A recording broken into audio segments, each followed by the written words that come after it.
Indonesia is marking the one-year anniversary since the deadly Surabaya bombings, which killed 28 people and injured dozens more. A commemoration ceremony was held earlier today to remember the victims of the country's worst terrorist attacks in over a decade.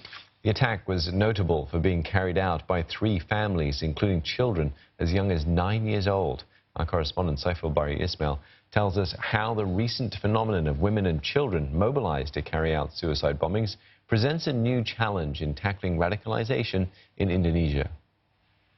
We do understand that one of the challenges is for the government to understand the backgrounds and motivations of these women who have been radicalized by the Islamic State ideology. Now, terrorism experts at the Institute for Policy Analysis of Conflict have recommended better programs for pro-IS detainees. Now, the Institute said understanding these women is essential for preparing a more targeted rehabilitation programs and prevention strategies. It also called for more women to be recruited and trained as members of the counter-terrorist unit Densus 88, including in its intelligence unit. It noted that the percentage of women in the police force remains low at just over 8%. There are also concerns that what happened in Sri Lanka last month could increase the lure of such attacks by IS supporters in Indonesia. Now, terrorism experts say that even though it's easy to dismiss the competence of Indonesian terrorists, but as long as they continue to subscribe to the IS ideology, they remain a serious threat. Earlier, we spoke to Sarah Mahmood, senior analyst at S. Rajaratnam School of International Studies here in Singapore, and she told us why terrorist organizations are increasingly using women and children to carry out attacks.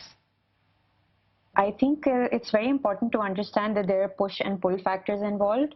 There's a demand for women to join these organizations. There's also a demand for children to become a part of these organizations. That primarily comes from the fact that there's a lot of media coverage as and when it relates to women being involved in suicide bombings. Attacks like those get significant more media coverage, and that is a goal for terrorist organizations such as ISIS. Similarly applies to children as well.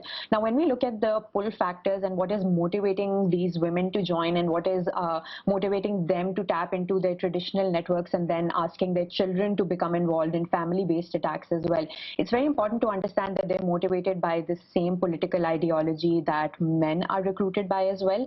So they are also looking to establish a caliphate. They also have some political grievances against their countries, against not having Islamic law or Sharia within their specific countries.